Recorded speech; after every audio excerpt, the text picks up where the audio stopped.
Әдебиеттік оқу сабағы. Сабағымыздың тақырыбы Бала Ахмет, Қоғабай Сәрсекеев. Бүгінгі сабақта сенің білетінің шығарма мазмұны, сенің меңгеретінің сөйлеу барысында мақал-мәтелдерді, нақыл сөздерді қолдану, нақты ақпаратты табу және оны сызба түрінде беру. Білгенің жөн. Ахмет Байтұрсынұлы ақын, әдебиет зерттеуші ғалым, ұстаз, аудармашы, қоғам қайраткері. Қазіргі Қостанай облысының Торғай өңіріндегі Сартүбек деген жерде дүниеге келген. Жастайынан көп кітап оқып, өз бетімен ізденген. Зерек бала болған. Мектептерде, училищелерде сабақ беріп, ұстаздық еткен. Әдебиетпен айналысып, өлең жырлар жазған. Ауыз әдебиетінің үлгілерін жинап, оқулықтар мен оқу құралдарын әзірлеген. Мәтінге сүйеніп, Бала Ахметті сипаттап, сызбаны толықтыр.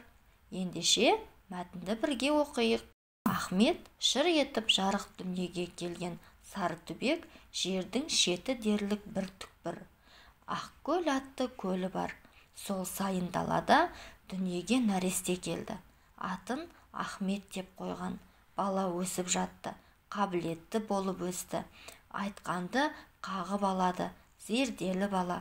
Ол өз бетінше сан алуан кітаптар оқиды, әдебиетпен айналысады.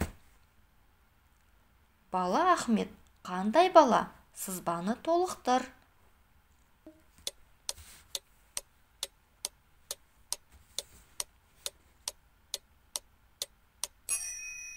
Өзіңді тексер, қабілетті, зерделі бала. Келесі тапсырма.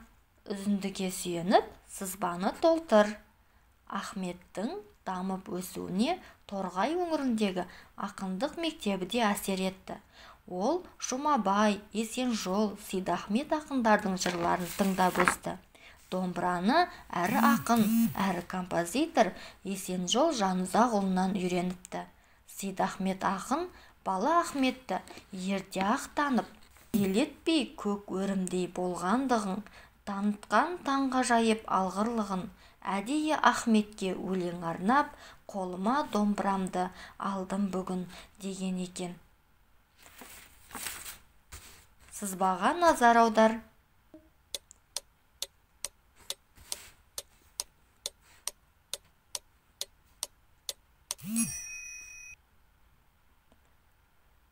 Өзіңді тексер.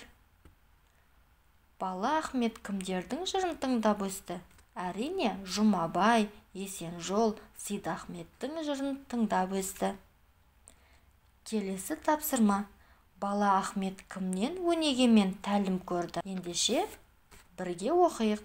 Бақ қонды оннан жаңа асқанында, асарсың өнердің сан асқарында. Жарқырап әлі бір күн тұрарсың сен, жұлдыз боп қазағымның аспанында деген. Дана ақын Бала ақынның болашақта қазақ аспанында жұлдыз боп жанатынына сенген. Ахметтің ұстаздық жолға түсуіне Ыбырай Алтынсариннің әсері мол болды. Ол Ыбырай мектебінің үздік әрі жүйрік шәкірті атанды. Ұлы ұстаз қалдырған өнеге мен тәлімді көрді.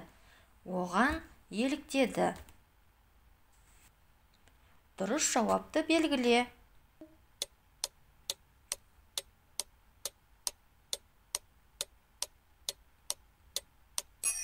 Ендеше өзіңді тексер.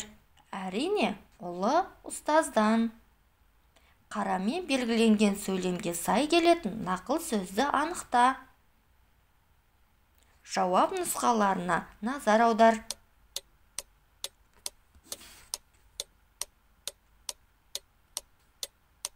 Өзіңді тексер. Ұстаз ұлық емес, ұлы қызмет. Бауыржан Момышұлы. Сонымен бүгінгі сабағымызды қорытындылаймыз. Бүгінгі сабақта сөйлеу барысында мақал-мәтелдерді, нақыл сөздерді қолдандың. Нақты ақпаратты тауып, оны сызба түрінде бердің. тамаша жұмыс жасадың. Жарайсың, сабағымыз аяқталды.